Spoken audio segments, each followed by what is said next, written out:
Just like Disney isn't about to become known for its R-rated movies, Nintendo isn't about to turn Mario into a killer. So what happens when a family-friendly video game company puts their own twist on a multiplayer shooter? The result is Splatoon, a multiplayer game that simply oozes charm.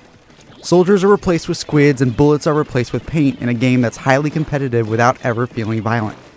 Splatoon manages to feel incredibly fresh in a market oversaturated with team-based shooters, but more importantly, it's some of the most fun I've had with a multiplayer game in a good long time. Splatoon's main attraction is a 4-on-4 team-based game called Turf Wars, and it's all about territory control. While you can splatter your opponents with ink, doing so isn't your goal. You want to coat as much of the environment as possible in your own team's paint color, claiming it for your team. Once the timer is ticked down and the match is ended, the team that covered more of the ground in the level wins. But the paint isn't just there to look colorful.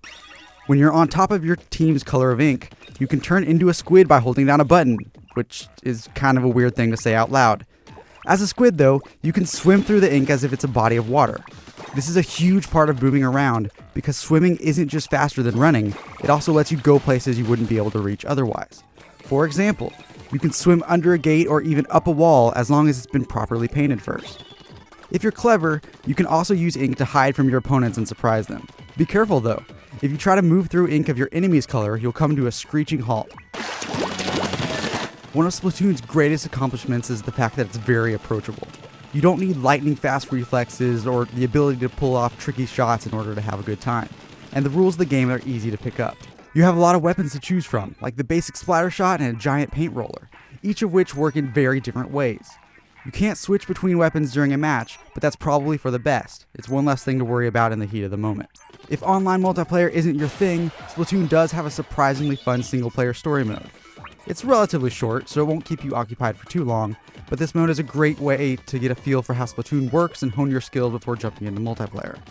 You'll make your way through a bunch of different stages while fighting some enemies along the way, and you'll also run into some memorable and inventive bosses that you'll have to take down through the clever use of paint.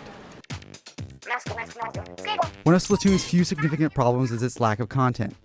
As of the game's release, there are only a handful of maps to play on, and the game actually limits which maps you can play at any given time. There are only 2 maps per game mode in rotation at a time, meaning that you can sit and play several Turf Wars matches for an hour, but you'll be repeating the same 2 maps over and over. Nintendo plans to release more free stages throughout the summer, but it's a shame there's not more available from the get-go. Still, the maps here are great, and I haven't grown tired of them after playing the game for a couple weeks. Splatoon is going to live or die by the online community it will hopefully attract. A match will only begin once a full group of 8 people is matched up, and if the game can't find enough opponents for you, you're going to wait.